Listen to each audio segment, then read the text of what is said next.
Hi, everybody.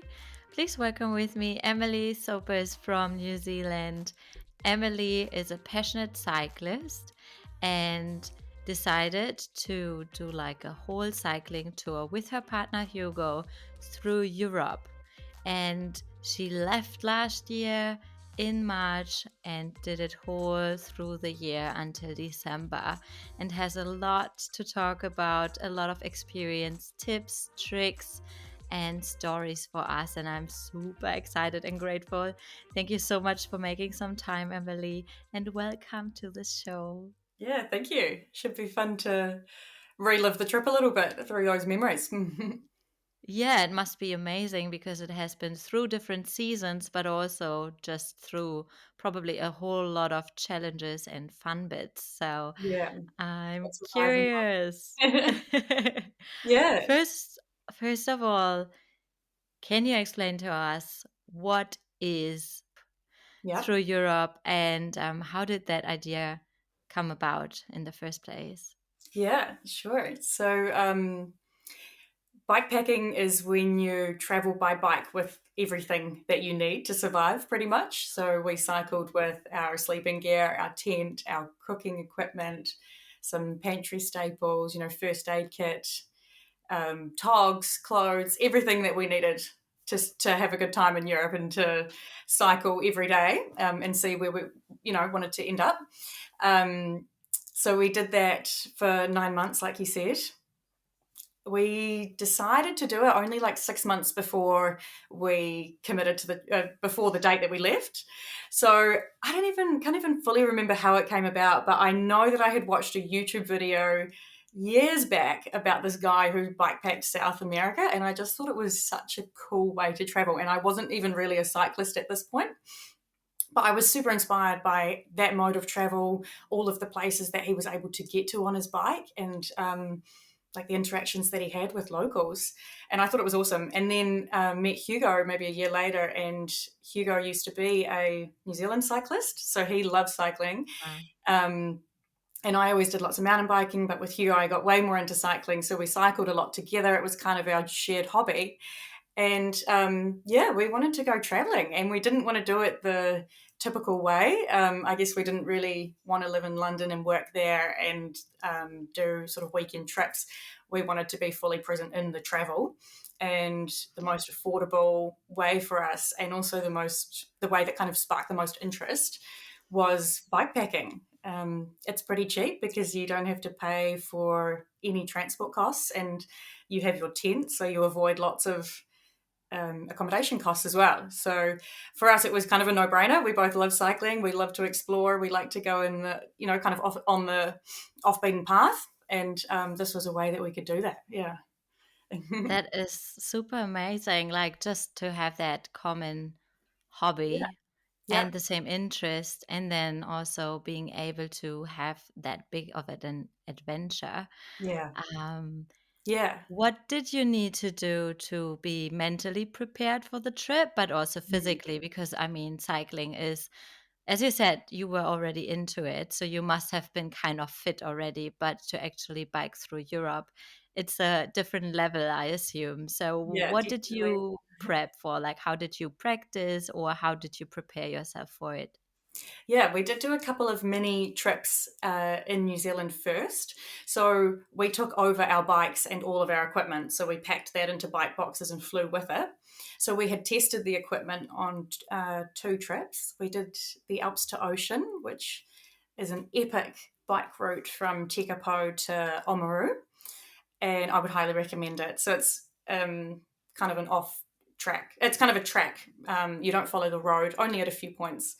So it's really kind of easy to navigate because it's set up as a cycling route. Yeah. And then we also did another one, which was 1 week in the Marlborough Sounds. And yeah, that was amazing. We had such a good time. We kind of did a lot of the Marlborough Sounds, and then we went to D'Urville Island, which is an island way up kind of the north of the Sounds. and did a couple of days on that island. And yeah, it was pretty hilarious because we didn't bring enough food and there's not a single shop on that island. Oh So my God.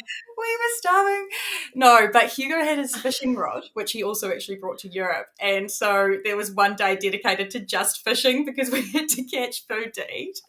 Yeah. So that Oh was, my God, did you actually? yeah. Like you had to, Yeah. So and you I think managed to get he bought fish. 4 fish and we ate all of it because we were so hungry. Oh my God. Yeah, but it was such a fun trip. Oh my gosh. And some of the most beautiful roads that were ridden across the whole world were those first roads in the Marlborough Sounds. I love it there. Yeah, and then that was kind of some physical prep to make sure that our bikes were set up. And then we also, yeah, I did lots of riding. So did Hugo back home it was kind of part of our daily routine to bike to work and stuff. But definitely I had never done as much riding as we did. So it was pretty crazy. And the first 2 weeks, I think because we felt like the weight of the whole journey that was ahead of us, we had committed to thousands of kilometers to do across Europe. And I think in those first 2 weeks, we were like, man, we've got so much to do. Like, we have to just get on the road and go and do it. And so we pushed it quite hard in those first 2 weeks. Yeah. And I became quite sick. So I think the third week, I got super, super sick because I think I was really run down and just, Yeah. yeah, I think a little bit sort of burnout, very early burnout. So I developed like a throat infection and nose infection, and yeah. Oh. But anyway, went to the hospital in Turkey because that's where we started, and they were Oh my so good. It God. was it was like 15 New Zealand dollars to go to the hospital and get my medication and everything. And so, I had antibiotics or whatever, and within a couple of days I was better. But yeah, it was kind of a big reminder, just slow down, we have time. Um, just Take care of yourself. exactly take care of the health. It's so important. And we were like, this is a long trip, we don't need to rush things. But still, yeah. So we ended up, I think, averaging about 70 kilometers a day across the whole, 9 months, roughly 70 kilometers a day, I think. And then we had a couple of rest days as well, or quite a few. But yeah, there's not really that much you can do to prepare your body for that when you're also working full time. But it's Yeah. amazing how fast the body becomes used to a new routine. Um, Yeah. yeah, yeah, and once we were going for a few days, like our bodies kind of understood this is what we're doing now, and the muscles weren't so sore, and yeah. I didn't have any physical problems across the whole trip other than the sickness. Didn't have any sore Yeah. knees, no injuries. So, yeah, really good. That's amazing because you hear so much, and even for, an amateur cycler Mm, or cyclist, is like you can easily do a little bit too much and then have knee problems or like something else is off. So for you to actually do the whole lot and have no issues whatsoever is nice. amazing. Yeah, So yeah. especially it goes up and down, like mountains, hills, Yeah. down, Oh, up. man. The physical It's load is crazy. huge. Yeah, Yeah. yeah, yeah, But I think the other thing that's really important is making sure that you're comfortable on the bike and yeah, especially like on the seat, I think is super, super important. Um, and I don't know if you want to hear about this, but I was on a Brooks saddle, which is kind of a old school leather saddle, and I yeah, wore everything merino, so merino underwear and merino shorts. And I think the breathability of that and just the not too much friction and all of that, it meant that I was really comfortable on the seat for the long yeah. days. So that's something I think especially for women is super important to get that right. Um, yeah. Anyway, so those sorts of things, making sure that the bike is set up well. And in terms of mental prep, I think honestly we weren't really mentally prepared enough. Like it was, I didn't think it was going to be as hard as it was a lot of the time. But then also the highs were so high, and yeah, the lows are so low. So I was never fully prepared for how hard some days were going to be. But then the fact that other days are so good, that's Yeah. that's what makes it so amazing, I think, and so rewarding. Yeah. Oh, I definitely want to dive into the highs and the lows for Yeah, sure. yeah. But just for everyone, like, did you sign up for a health insurance for the whole Yes. time? Yeah, we had, Yes.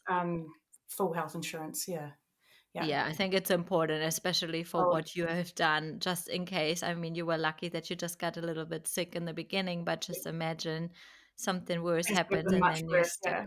And cycling on the Yeah, roads, having an accident, like, yeah. super, super important, yeah. Yeah, so much can happen. So that's good. I mean, clearly you guys were well prepared and careful, but Yeah, still it can happen at any point in time. So it's good yes. to be um, Yeah. The safe amazing thing there. about Europe, though, is there is help around every corner. It's so populated. There's so many people, pharmacies, hospitals Yeah. everywhere. I'd say it's a really good place to start bikepacking. A little bit easier than Yeah. Marlborough sounds. And there is food, I've heard, on Exactly, every there's corner. food everywhere. Oh my Yeah, God. yeah, Can you tell us a little bit about the route you have taken, which countries you have been to, like that everyone can have an understanding and an idea how much you have been actually traveling? Because saying 70 kilometer per day is one yeah. number, but actually saying we went from this country to this country to this country is like a whole different thing. Yeah. Oh, and Europe is so cool because you can cross so many countries, so quite close. Um, but yeah, so we started in central Turkey and then we cycled to the Turkish coast, all along the Turkish coast. So that was our biggest single country. I think that was 4 or 5 weeks of cycling. And we absolutely fell in love with Turkey. Like, I would recommend it to anyone. Then we went to Greece. We did some island hopping on the way, and then pretty much just cycled up the Balkans. So Greece, Albania, Montenegro, Bosnia. Where after that? Slovenia, and then we went across Italy, France. I've got family in the Netherlands, so then we went up, did Belgium, Netherlands, Luxembourg, and back to France, and then Spain, and then we took a ferry to Morocco. So we did 2 weeks in Morocco, and Wow. that was incredible as well. And then we actually did some of Asia, Southeast Asia. So we flew to Malaysia, and then we cycled up Malaysia, Thailand, Cambodia, and Vietnam, and that's where we finished. And then we flew home. Yeah, so we did 20 countries by bike, which is cool. Yeah, Oh my God. That is so incredible. It's so yeah, amazing. yeah. It was an Um, experience, and every for country is sure. so different, and it's amazing how you cross these land borders in Europe, and initially you think that not all that much has changed, but you start to pick up on these subtle differences. And it was amazing to start in Turkey. We didn't really plan this and we didn't really know, but we learnt all of the Turkish history and culture, and then moving into Europe, we really felt how that history sort of wove together in all of the Balkan countries, and kind of got deeper and deeper into the story as we moved into Central Europe. So it was such an awesome way to travel, to start in Turkey and build onto that European history and see the subtle differences along the way. Yeah, it was really cool. Oh, yeah. Especially every country has such a different architecture. Everything looks different. Everything is different in each Mm, country. But you're right. I would have expected as well that the differences are really subtle. And yes. it's really cool for you to be able to say, we just crossed the border and we could already see the differences. So, Mm, do you have like another example for us? yeah. I mean, kind of a funny one is in Turkey and then Greece and Montenegro and Albania, they all have this pastry, which is like a swirl, and it's filled with either mince or like feta and spinach, kind of a classic flaky pastry. And in each country, that filling might change just slightly, and it's all called. I think in one country it was like borek, in another country byrek, in another country burek. Like, it's all just these subtle, tiny differences. Yeah, yeah. Um, and then maybe a little bit in the way of the people as well. You notice small things. I think in like Turkey and Greece, the people were quite like chaotic. There's like, talking a lot, like very excitable. And then when we went, Lots with their hands and yeah, lots with arms. their hands, lots going on, very animated kind of people. And then kind of as you move further north, I think the people were like slightly quieter, more maybe introverted or very kind still, but just quite sort of more toned back. Yeah, And in Slovenia, all the way up in the north of the Balkans, the people were super quiet, very diligent, hardworking, and just focused on their task and not so welcoming and exuberant the way that they are on the lower Mediterranean. So those kind of differences, I guess, you see. Yeah, yeah, yeah, which was super interesting. And then in Asia as well, the differences were, I would say, much bigger between the different countries because the religion changes. So in yeah. It's Malaysia, that true. was Muslim, and then also the language, and in Malaysia they speak three different languages. So the language that they use to communicate amongst themselves is Yeah, English. So it was awesome because we got to speak English. And then we crossed the border to Thailand, and suddenly they speak Thai with this yeah, crazy, amazing font that we couldn't even understand, yeah, And so, yeah, the differences in Asia were huge between the countries. Crossing the border yeah. there was way more of a contrast than in Europe, I guess. Yeah. Yeah, yeah, I can totally imagine that. Mm. And unfortunately, I haven't been traveling much in Asia. I Mm. hope I can experience that too. But Yeah. yeah, Yeah. Oh, yeah, it's even with the crazy language. place. Yeah. Yeah. Very different from Oh, Europe. It was quite a shock to, I think, go to Asia after Europe because in Europe, life was quite easy for us on the road.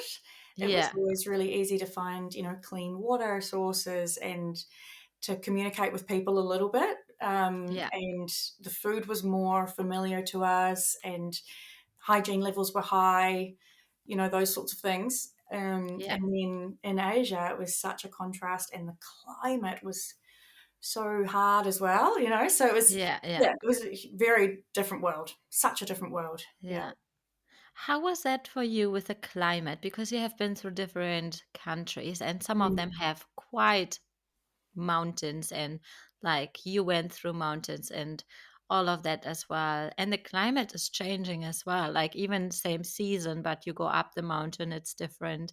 Mm. And below it's different. So how did you cope with that? Because as like the higher you get, the thinner the air, the harder with cycling and Yeah. activities like physical activities. How did you cope with that? Yeah, that was one of the big challenges as well. And because you're pretty much living outside, if the weather is bad, it impacts you so much. You don't have a nice, warm, dry place to go and, walk inside of. Um, Yeah. so that was one of the big things. That was one of the biggest things that we navigated for sure. And when we started in our first week, we arrived in central Turkey, and they had a cold snap. So the week before, we were looking at the weather and it was looking lovely. We were like, "Yep, 18 to 20 degrees. That's good. We can handle that." And then they had a cold snap, and it was freezing. Like one Oh day, no. on our second day, we were cycling in the snow, like literal snow. So, Wow. yeah, so that morning or the morning before, we had gone to the store on our first day bike packing, we had gone to the store to buy ski gloves and thick pants because we just weren't prepared for that. Yeah. We didn't think that was going to happen. So, yeah, we bought those things, and we got completely snowed on. It was really hard, but we were trying to stay positive, and we survived. And then we went into a hotel that night, of course, because we needed to warm up. Yeah. And then the next day, like my shoes were so wet from the snow, so I had to cycle with wet shoes, and my feet were frozen because it was like 1 degree outside. And so we found this little roadside gas station, and he let us in, Yeah. and he had a coal burner, and we put our feet there, and we dried our shoes, and it was just, oh my gosh, we were so grateful. And this guy, he works out in the middle of nowhere. We hadn't seen stores for kilometers, and then he let us warm our feet. So that was a challenge. And then in the Dolomites we had challenges as well because at night, like we had the craziest thunderstorms, and those mountains, Wow. like, because we were camping, and those mountains, like, you just feel the power of nature when you're in one of those Yeah. storms. Oh my God. It was probably the most scared we had been on our whole trip, because there was this thunderstorm literally right around us. The whole tent would suddenly light up. It was so loud, and we just like held on to each other, and we were just, we were like, oh, please let us survive. Like, but yeah, so that was really challenging, and then the next day you're busy with like drying out your tent and hoping that the weather's going to clear. And Yeah. yeah, it was not easy. The weather was the hardest thing. But to be fair, we had like we did have really good weather, and we were well prepared for, rain and yeah, we were well prepared for rain and cold. So that was good. And if it was really bad weather, we would just go and stay in a hotel, of course. Yeah. Yeah. But yeah, we did challenge ourselves often to get into that zone of like, we can do this. We can be strong. We Yeah. can, yeah, to kind of, I don't know, because it is about doing hard things. Traveling like this. I Yeah. think, yeah, we were proud that we were doing something hard, and we were like, we are stronger for it. We can survive these sorts of things, and you end up giving up a lot of like the little pleasures of life, I think, and the Yeah. comforts of life. And when we came home, oh my God, just to have like running hot water on demand and electricity and a comfortable bed to sleep in, like, we were just unbelievably grateful for those things. And it really puts into perspective, yeah, Yeah. the joy of like those simple pleasures that we usually take for granted in life. So, I mean, Yeah. that has very quickly worn off. I think I was grateful for like 3 days, and then it was back to normal. But yeah, it was just those basic things of like food, a warm bed, a shelter, hot water. Like, yeah, we really grew some gratefulness for those things. Yeah, Yeah. we have Wow. such luxurious lives now. Um, Yes. yeah. And then That's Asia insane. was, the other end of the spectrum, where it was so hot, like 30 to 38 degrees and 90% humidity. So we would Wow. leave the house, and within 5 minutes, like, our clothing was completely wet, Yeah. completely drenched with sweat. So the first few days, I really struggled with that because the discomfort of it. Um, Yeah. but we just got used to it. Yeah. Wow. Yeah. Again, getting used to everything over Yeah. time, eh? Yeah. Yeah. It's amazing what the mind can become accustomed to. Yeah. That's the thing. It's not just like on one hand, of course, cycling, it's such a body thing as well, Mm. like physical activity that your body needs to get used to. But the mind game you actually played over that time is so much bigger because, as you said, you went through like different challenges like the weather or like being in wet clothes all day because it's So sweet. sweaty or like in rain. This is not comfortable. And No. to not give up and not be like, I quit, I can't do this anymore, is such a big challenge and achievement. Like, congratulations. Definitely, so many people would have given up just because Thanks, that's Anna. it's hard and we tend to give up when things are hard. But if you actually push through it, like, it's such a big growth opportunity and it's Oh, yeah. amazing to see, like, to look back and be aware how strong you can be. So how did Hmm. it feel like once you were back home? Like, you must have felt quite proud, hey, and just Yeah. Oh, have we that were. joy. Yeah, we were really proud. I think, like you say, it's not easy, and it wasn't easy for us, but, anyone can do it if you want it enough. Yeah. And when you're in those moments, like you said, like, you can, well, and often I would get upset about it. It would be so easy to have a cry or have a tantrum or something, and I did at times. Like that. And then, but you just keep moving forward. Like, it's the only thing you can actually do in that scenario. You can get Yeah. really upset, you can complain, you can get frustrated, but the only actual thing that you can do is just keep moving forward. Yeah. And I think that was where your mind get stronger, and I am Yeah. I am really proud of us, and our relationship got stronger, to be able to support each other through those times, when something is not easy for me, it's also not easy for Hugo, and that gives you so much like shared empathy and Yeah. to get through something so challenging together. And also, I think the fact that we were able to do it was also that we had each other, Yeah. Yeah. Um, Hugo's mind is so strong. Like, I have so much admiration for him. Like, at times where I would easily break down, he would never. He like never Yeah. fails. His mind is so strong, and I think it's because he was a cyclist for so long. Yeah. You know, he's so used to pushing his body to limits that most of us probably wouldn't be able to, or wouldn't want or don't want to, so Yeah. he's been through those situations, and so yeah, I think I was the weak link when it came to that stuff, Yeah. but I did get stronger, and I am proud of Yeah. myself for making it through, and I think there's heaps to learn, heaps for me that I'm going to bring into like my career next and just my Yeah. next life moves, because Yeah. yeah, I hope I'll be able to handle more, sort of thing.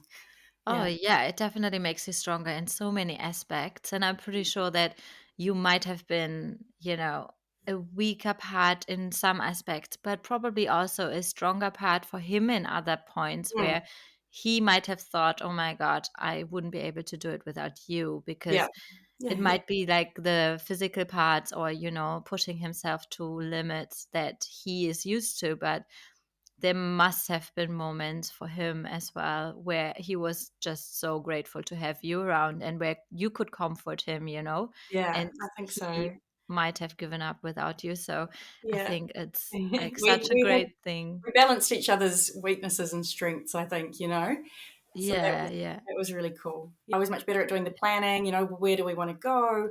And See? also, yeah, and like planning food as well, what do we want to eat? Because for me it was really important to still have a good, like, healthy diet and to still eat Yeah. vegetables and, not just eat lollies to keep us going and that sort of stuff. Like, I still wanted to have some sort of normalcy around diet.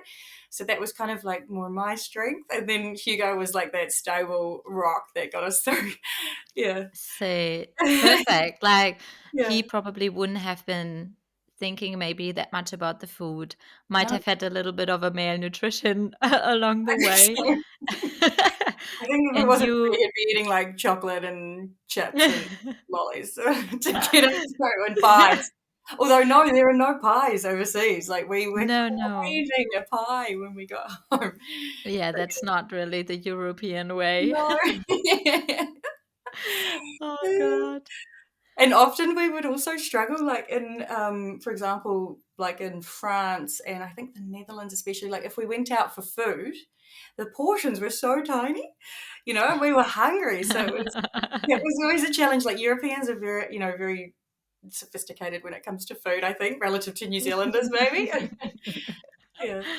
Oh god, that's such a funny thing to mention. Like, I have not thought about it much. But yeah, Mm, you might be right, but it's probably also dependent on what place you go to, I think like, so, yeah. Yeah. but yeah, Yeah. it's No, I but food was think a massive part of it because it was, yeah. it was great because we could eat whatever we wanted, we could try all the local foods because we were hungry, we were burning it off, and it was, it was awesome. And it's Yeah, such yeah. a way to, like, taste and to experience a culture is through the food. So that Yeah. was, yeah, that was such a benefit of cycling. 100% you can't even eat that much. Like, you burn so many calories, you Yeah, can't even eat yeah. that much. So you were probably in heaven. You could have eaten just Yeah, whatever you want. exactly. Food heaven, yeah. No, it was great, but we did miss a few things. We did miss a few things about New Zealand because we do have great food here as well. Mm, Oh, yeah.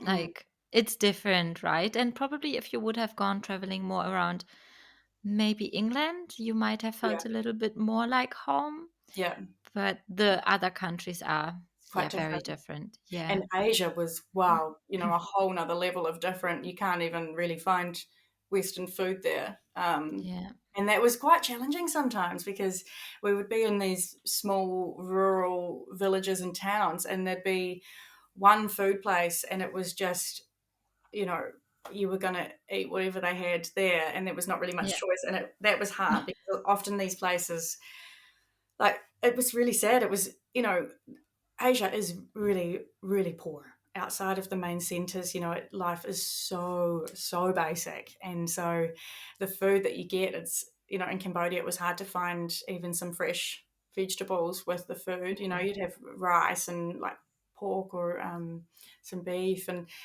yeah, it was hard. Some of these places had very low hygiene standards, but we had to eat there. It was our only option often. And um, yeah, the quality of life is like very, very different there. And yeah, that was something that we really started to struggle with in Asia as well, because the first month and a half, it was amazing. We were in Malaysia, which actually is probably my favorite country in Southeast Asia of the ones we went to, because Yeah. the poverty gap is less. It's there's not the poor aren't so poor that they're on very basic kind of life. Yeah. Um, but then when we went to Thailand, like the gap between the rich and the poor is really high, and the poor people do live very, very, very basic lives. Yeah, it got really hard. Yeah, because Yeah. we were in Asia for 3 months, and the last month and a half I was a little bit depressed, to be honest, from Yeah. the quality of life that we were seeing. Yeah, all the time. Yeah. Yeah. You learned so much, and that's Mm, probably also why you can tell in the end coming back home, you appreciate what you have so much exactly. more. Yeah. Oh, the But contrast between here and Asia. Yeah, it felt like yeah. worlds apart. Yeah, Um, we can easily complain on a really high level, like mm, high, yeah. It's mm, it's like absolutely. third world problems while other people really know how the tough life looks like and how poverty looks like, and we don't actually have an idea until we go and see it and experience it with people. Yeah. Oh, it's So, so important. I think it's so important to have those experiences, because you're right. Like, I used to complain about all sorts of stuff before I went traveling, that, it's kind of almost embarrassing that I was. Complaining about that now. It's, yeah. other people's lives are so much harder. And yeah, it's kind of more important to focus on like what we do have and how we can try and help, I guess. I don't know. Yeah. Yeah, it is Yeah, hard. Yeah. absolutely. I think I was going to say something that I did really like was that our dollar is worth so much more than the different currencies in Asia. So, if you go for a lunch, and for them, they charge you $2. If you give them $3, for us that's nothing, and for them it's really meaningful. So that was one way that we, tried to feel a little bit better, because we were traveling on a budget too. We weren't Yeah. going there to give money out, but it was really nice that we could do those little things to like help the Yeah. people just a tiny bit. Yeah. Yeah. That's really beautiful. Mm. Yeah. And And yeah, then they it's would give you a hug and a kiss, and they'd want a photo with you. And, it was so meaningful for them. It was just unbelievable. Yeah. Yeah. how did you do how did you how did you deal with the language barrier? Because you have said you were experiencing so much more with locals, which was one of the main reasons why you wanted to choose this way of traveling, right? Mm. How did you end up dealing with that? Because I know sometimes it's still the like we are all human and we come together in empathy and have so many things in common, but when the language is different, how did you experience it, especially going through so many countries? It Yeah. was always a commonality to have a language barrier. Yeah. Yeah. Yeah. Yeah. We weren't in an English speaking country at all on the trip. The Netherlands was probably the easiest, but we did use Google Translate a lot. And some people were super open to doing that. We in Turkey, oh my Yeah, gosh, we had so many great conversations with people through Google Translate. And, you can read so much in a person's facial expressions, and it's yeah, amazing the connection that you can feel. And even when it's a basic conversation, or, yeah, even if it's a basic conversation, it's still really cool to be able to connect. And yeah, so much is said with body language. I feel, yeah, yeah, you can connect with a smile, and yeah, with shrugs or laughs, or whatever. So I thought that was really special. But in Turkey, yeah, we had lots of cool connections with people, and Turkish people are so open and they love to get to know us. Um, Actually, we found that in all the Muslim countries that we went to, they were probably our favorite in terms of connecting with people because they are so Yeah. open and welcoming, and they're so proud to have you in their country, and they really want to communicate with you and hear your story. Yeah. So, yeah, in Turkey and in Morocco, in Morocco, there was one night where we were trying to find somewhere to stay, and we ended up going into this cafe looking for some food. And it turned out they weren't a cafe at all. They were just in Google Maps cafe, and it was this bunch of guys hanging out. And we were like, "Oh, you guys selling food?" And this was via Google Translate, and they were like, "No, but wait here." And they drove off to the next town to go and bring us some food, and just watched us eat, and were smiling and happy. And then we Oh, were like, "Oh, we're just going to camp here. We've got a tent." We were trying to communicate to them that we had a tent, and they were like, "No, you're not sleeping outside." All via Google Translate, and yeah, then yeah. they had us at their house. We shared a meal together Oh. and just laughed over the fact that we couldn't understand each other, but ended up having some really nice conversations via Translate. So those sorts of things. People were typically quite open to communicating in that way. Yeah, yeah, Yeah, yeah, that's so beautiful. I have yeah. experienced a little bit of it, Mm, especially most of my friends here speak English really well, but when their parents come to visit and they don't speak that mm, well, I still want to communicate with their parents. And it's like these little things, the smile, yeah, the little hug you give. yeah, And even though you don't have much to say, they can feel that you mean well and that you share love yeah. You can and see that it in you're someone's eyes. interested. Exactly. It's so beautiful. Yeah, Yeah. I agree. But it was really nice to be in Malaysia because, as I said, like people really speak a lot of English there. And it was amazing because so many, pretty much every time that we sat down for lunch or dinner, someone would come over to our table and share a meal with us and tell us about their life. Nice. And Oh, yeah, wow. and so they could speak kind of decent English. And so that was Yeah. so amazing to have that experience with them. And they've all got such interesting lives, It's pretty turbulent times that Asia's been through in the last sort of couple of decades. And yeah, it was just amazing to hear that from locals. Yeah. Yeah. And sometimes we did feel sad that we did feel so sad that we couldn't speak the language. If there was Yeah. a superpower that I could have, it probably would be to speak every language Oh, because yeah. to be able to connect with everyone and hear all those stories, it would be amazing. Yeah. Yeah, yeah. In Turkey, we because the Turkish language was pretty easy to learn, the basics, and so we spent a bit of time learning that language before we went, and then while we were there, we picked up on a few more words, and it was just awesome to be able to try and use a bit of our Turkish, and people responded so well to it. They loved the fact that Oh, you could say hello and please and thank you and yeah. the numbers in Turkish. Yeah, so that was Yeah. really cool. I Mm. think every culture, every country, everyone appreciates so much if you try, right? It's like I really loved it about my parents. No matter where we traveled, when we were on holiday, they would always at least learn basics like thank you, hello, Yeah, and goodbye in their language and say it to the hotel staff as well, and just try to be kind of, yeah. adjusting and be there. And I think it's it's the most such a important thing thing. you can do while traveling, to show Yeah. your respect for the country that you're in, and to show that you want to have an interaction with the people there. I think it's Yeah. really important. Yeah, yeah. Absolutely. What do you think was the most shocking thing you have experienced on this whole journey?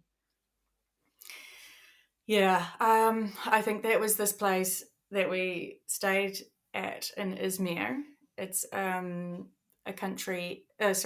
city in Turkey. It was our last big city that we were passing through, and we had set it up through Warm Showers that we were going to stay with someone there. So that's an app for cycling tourists to stay with locals and on their house. Yeah. And this guy, he said we could stay at his house. And honestly, I have never seen like a sadder house. It was an apartment with one room and everything crumbling. Like everything broken, everything crumbling, just so poor, has absolutely nothing. And, the kitchen, it was, the shower, for example, was a bucket that you fill up with water and pour over yourself. The kitchen was the same as the bathroom sink, and it was like a layer of sludge, a couple of centimeters thick along the bottom of it. Like they don't have any way to clean it. And the toilet was like a hole in the ground. And they have one room to live in, and they've got a little baby, and they all sleep on one mattress, and that's where they eat and live as well. And we just were shocked. Like it was truly the most shocking experience we had been through. Yeah. We were just speechless about it, and it was so sad. Like, and the woman, she was from Ukraine. She had like a very troubled past. You could see that in her eyes. Like she didn't really say anything about it, but and just all these things were so heartbreaking and so shocking, and we just couldn't believe that they had sort of invited us into their home. And Yeah. so we slept in our tent on on the concrete sort of ground outside. Yeah. Um, yeah, it was so sad. Yeah, but I think it was really kind of like very important experience for us, Yeah. and made us, yeah, again, it's that whole grateful thing. But it was just shocking to fully experience how those people are living, because it's so easy to see it and to feel empathy, and then when you actually have to live it, you smell all the smells, and you feel the feeling of living there, and you just can't believe Yeah. that that's someone's life. So Yeah. yeah, that was shocking in like not a very good way. um, what else was shocking? I don't know. I think that truly was the most shocking thing. Yeah, Yeah. Wow. yeah, horrible. Yeah, I guess it's for us as people who are living in really, really perfect conditions. Yeah. If we see those things, in the news or somewhere, Mm, or we hear about it, like, of course, like I'm a really empathetic human and you are too. So mm, we kind of have an understanding, or we can feel sad over it by just listening to it or seeing it. But to experience it firsthand right there, it's such a different thing. yeah, It's so extreme. heartbreaking. Yeah, Yeah. yeah, you're right. Like it's so easy to read those articles and see the pictures, but it's so different to experience them in the real life, and it's so easy to detach ourselves when it's just an image on a screen. You Yeah. know? You And turn it off and then you move on the next yeah, minute. You experience something yeah, happy and you can be like, you can cheer up. But mhm, for yeah. them, that's like every That's day. everyday Yeah. life, that is everyday life. And we were kind of relieved to get out of there. We were relieved to leave, and for those people there is no way out. Yeah. Yeah. They um can't just leave. Yeah. no, yeah, so that was really really sad. Yeah, but yeah, there's the problem is that there's nothing you can do. There's so many people living in that scenario, and what do you do with your sadness? Like yeah, I struggle with that, because I kind of don't know where to direct your sadness. The problem is too big, sort of thing. Yeah. Yeah. um, Yeah. yeah, but another shocking thing was, actually, now that I think about it, in Albania we went through the mountains, and people have donkeys, and they travel by donkey. Yeah. It's like this in Morocco. And it's just like, yeah, people carry all those classic donkeys with two things on the sides Yeah. for all of your luggage. And that's how people travel around. And that was Yeah. quite cool to see. Yeah. Yeah. Yeah, it's so interesting how you think it shouldn't exist anymore, but Mm, it's just doesn't exist in our world, right? no, In our day-to-day life. But there mm, are so many countries where this is just normal yeah. and And they that was wouldn't in know. Albania, that's in Europe, which we see as a very much first world kind of very modern place. But not everywhere in Europe is like that. Yeah. Yeah. No, I think that's also really good for, A, for you to see, and B, to put it out there because people think Europe is this flash Mm, place. But mm. Europe has so many different countries. There's poverty. There Oh, are countries that are living very different from other countries. Like, yeah. as you said, every country in Europe is so different.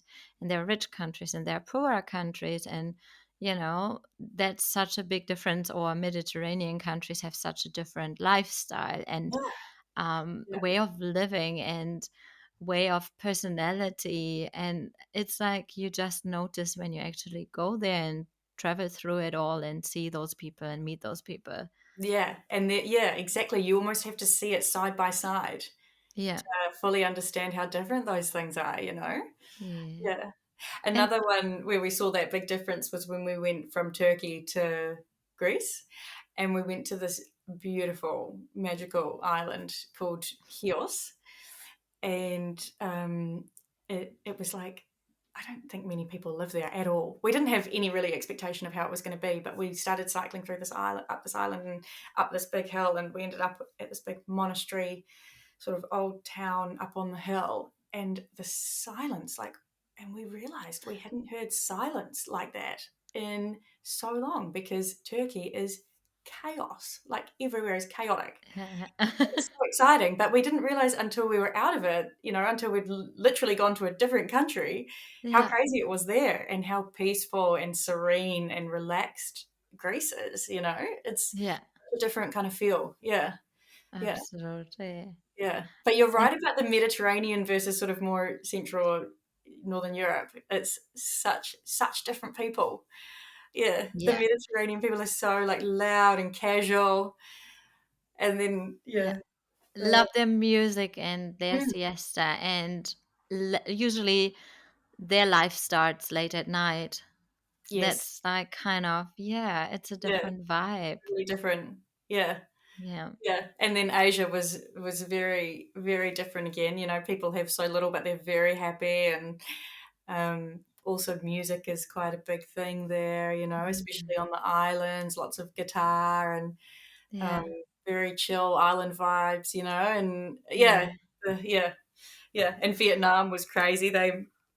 People like karaoke is a massive thing there. Oh yeah. They sit around in their houses and do karaoke, and they have these massive big speakers that they point out to the road, and they're like wailing on the karaoke machine full blast out to the road. That's Like, awesome. yeah, it was just crazy. They're so quirky, the Vietnamese. Yeah, yeah. Yeah. Very cool. Yeah. Yeah, I no, it have to was great. experience it. People are different everywhere, but they're also like there's like a unique human element as well, that we all Yeah. have.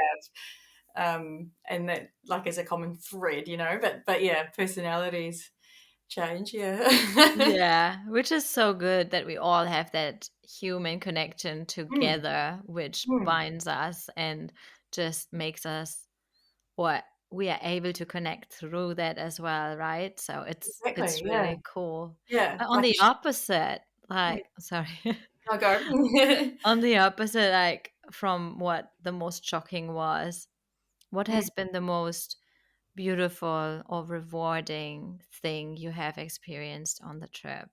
yeah, oh man, all of the wild natural places in Europe are so amazing, because we obviously tried to seek out all of the quite quiet places and the mountains and the lakes and the rivers, and um, those were so special because you sometimes feel like you're the only one that's discovered it, in Europe, because we Yeah, would stay away from all the really touristy spots and try and find the low key places. yeah, Yeah, man, and cycling in those mountains in Europe, there's nothing better. Like the roads are incredible, the scenery is amazing.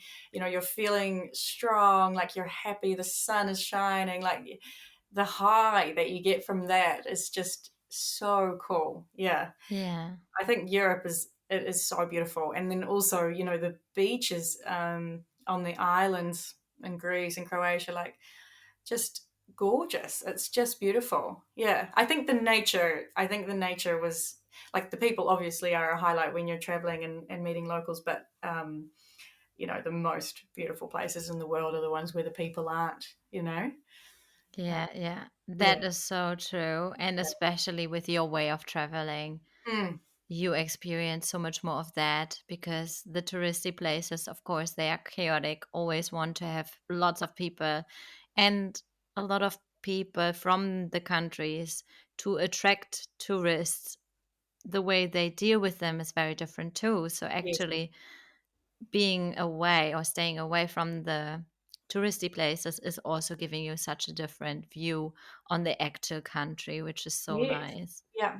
Yeah, you see all the hidden places and, you hear from locals, "Oh, you have to go to this spot," and you go to the local spots, and the water holes and the rivers and things Yeah, like that, and yeah, I really love that. Yeah, I yeah, think, yeah, the nature in Europe is really amazing, which is not something that I sort of thought about Europe, as like a Kiwi. I thought it was all about like the historic old towns, and it is obviously, but I was so amazed by how beautiful the nature is there. Yeah, I yeah. wasn't expecting it, I think. That's nice. That's Yeah. good. I Yeah. mean, fair enough. New Zealand is well known for the most beautiful nature in the world. Mm. So Yeah. it's good to be able to offer some other Yeah, beautiful places. I think so. It's totally different, hey? Yeah, Yeah, the Pyrenees were also very cool because they were so quiet. Like I've never been in we hadn't been in such a quiet place in all of Europe. There was one night where we camped up in the mountains and it was wind still. So there were no birds. In New Zealand everywhere you hear birds, yeah, but there were no birds. There was no wind. It was just like utter silence and it was almost kind of creepy, but it was just an amazing experience. Yeah. yeah. Yeah. And in that case, it's probably good that you had Hugo as well, because Yeah. if you are just constantly alone with your own thoughts, Yeah. that is a totally different mind challenge, I reckon. Oh, yeah. Oh my gosh. And even sort of because we camped, illegally in a lot of countries, like I would feel so much anxiety, I think, being on my own at Yeah, night. yeah, Yeah. So definitely, I was grateful that we did that together. Yeah. yeah. Yeah. Hui, what a trip. Yeah. Um, Yeah. what what message do you think would you like to get out there into the world to the people who haven't experienced any of this, who sometimes don't know how people are living there? Like, what's kind of your take on that journey, your biggest learning thing, your lesson? Mm.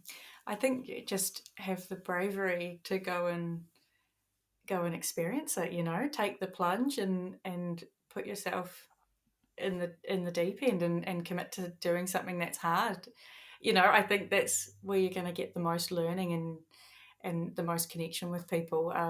Yeah, just sort of be brave in how you travel and the questions that you ask people and approaching other people and yeah, I don't know. I think that's probably what I would say because I'm glad that yeah, we watched something super inspirational before we went. It was like an inspirational documentary about this climber, and he died, and his mum said that he lived with no regret. He went out there and he died doing something that he loved, and she said to all young people, like, just go and do it and be brave.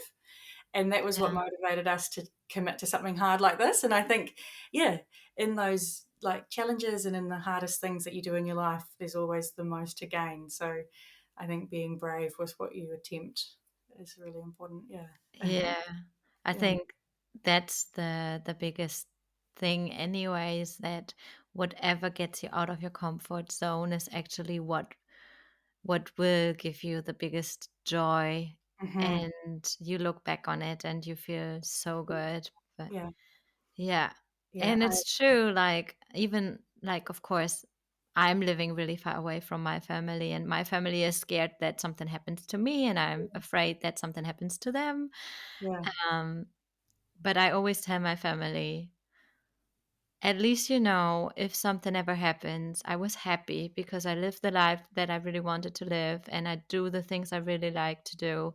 Mm. And so you don't have to feel bad for me. Of course, they will be sad because, we will Yeah. grieve the loss of the people that we can't see anymore, but they don't have to be sad for me No, because because you're I have, doing what you want. Yeah. yeah, yeah, Yeah. Oh, for sure. Like moving across the world, that's a huge step to take. And like there's so many barriers that you can create in your mind. You really yeah, have yeah. to you really have to go for it. I mean, even the same thing with starting a podcast, like, the fears around The that little and the things. Yeah, and then you go and do it, and you get to connect with people and share important messages and that sort of thing. So yeah, I think there's a lot Yeah, to be said for doing things that are challenging, yeah, and scary. that's so true. Yeah, So I think we could talk for yeah, ages because there are just so many stories we haven't even like started to talk about yet, and there's just so much else. But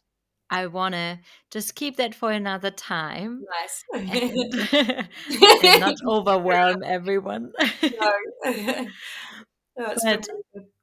yeah, it is just amazing that you took the time to talk about your experience and biking and just how important it is to experience it and to just do it. And Mm, again, have that stigma to put yourself out there and stick to it, not quit.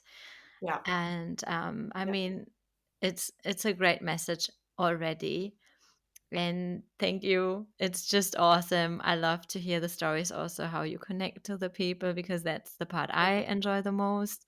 yeah. And Oh, yeah. yeah, it's been such a good chat. Thank you for listening to all the stories.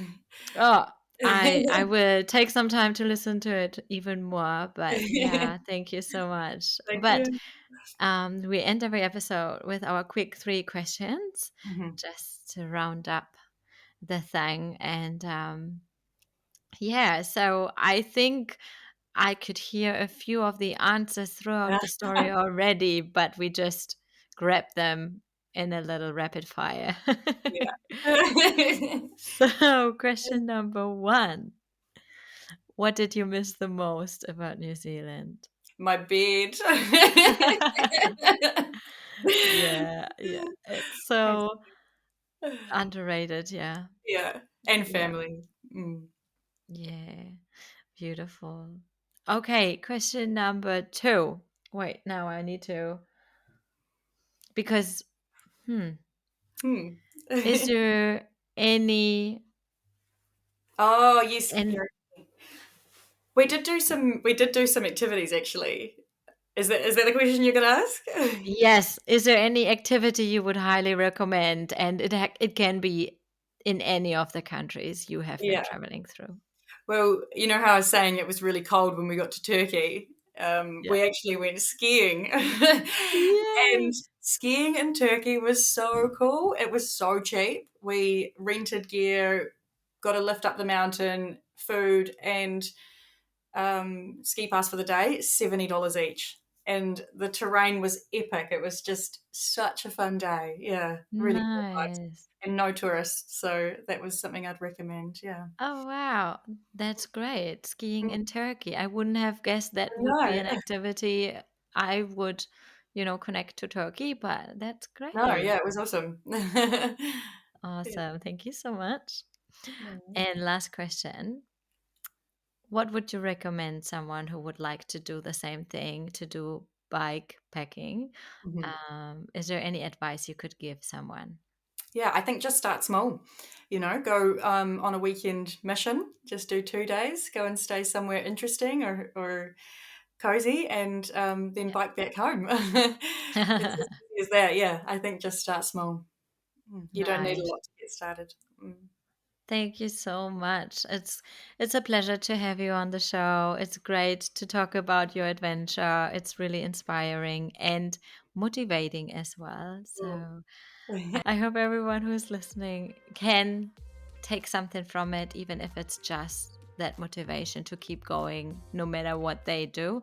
It doesn't have to be biking, it has to be, or it can be just something small, as you said as well. Yeah, And yeah, thanks again, Emily. It was great. yeah. Thank you so much. Talk soon. And I hope everyone enjoys this episode. And I hear you next time. Bye.